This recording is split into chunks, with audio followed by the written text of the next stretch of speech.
Utang pajak? Yuk cari tahu.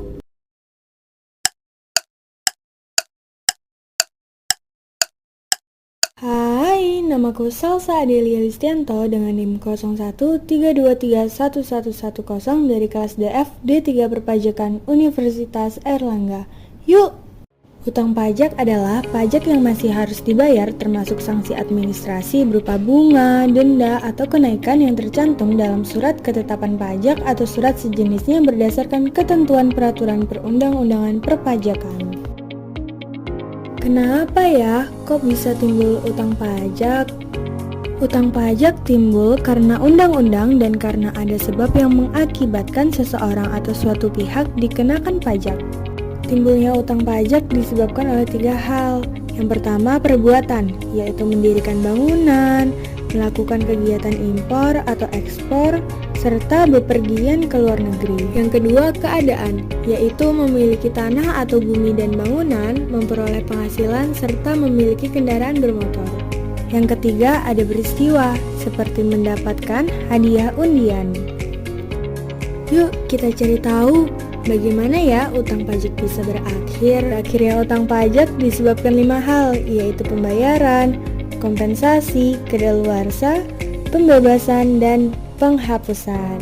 Yuk kita bahas satu-satu. Pembayaran, yaitu dengan melakukan pembayaran secara lunas dalam bentuk sejumlah uang ke kas negara.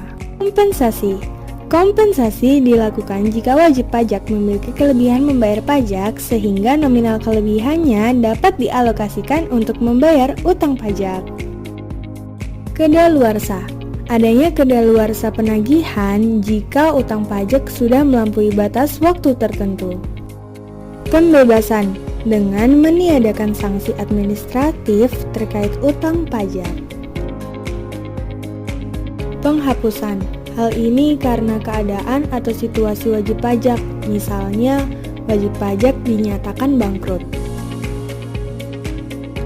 Terus kalau misalnya masih ada utang pajak gimana ya? Jika masih ada utang pajak, maka akan ada penagihan pajak. Yuk kita bahas.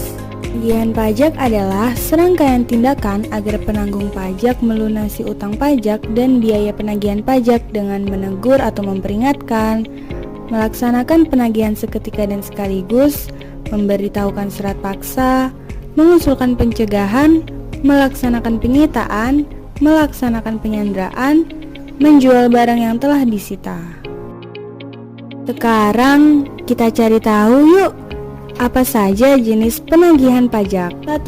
Penagihan pajak pasif, dengan hanya menerbitkan surat tagihan pajak atau surat sejenis lainnya yang menyebabkan pajak terutang akan menjadi lebih besar. 2. Penagihan pajak aktif. Penagihan aktif akan secara langsung dilakukan apabila wajib pajak atau penanggung pajak tidak melakukan pembayaran sejak diterbitkannya STP, sehingga otoritas pajak mengarahkan jurusita untuk melakukan penyitaan hingga pelelangan.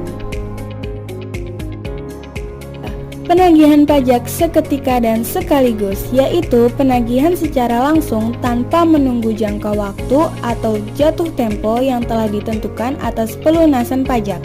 Tujuannya untuk mencegah terjadinya pajak terutang yang menumpuk yang nantinya sulit ditagih. Kalau masih bingung terkait penagihan utang pajak, aku ada gambaran serangkaian tindakan penagihan pajak nih. Serangkaian tindakan penagihan pajak diawali dengan utang pajak yang diberi waktu 1 bulan untuk jatuh tempo pembayaran. Jika masih belum melakukan pembayaran dalam waktu 7 hari, maka akan diberikan surat teguran. Jika dalam waktu 21 hari belum melakukan pembayaran, maka akan diberikan surat paksa. Jika dalam waktu 2 kali 24 jam tidak melakukan pembayaran, maka akan dilakukan penyitaan. Jika dalam waktu 14 hari tidak melakukan pembayaran, maka akan dilakukan pengumuman lelang.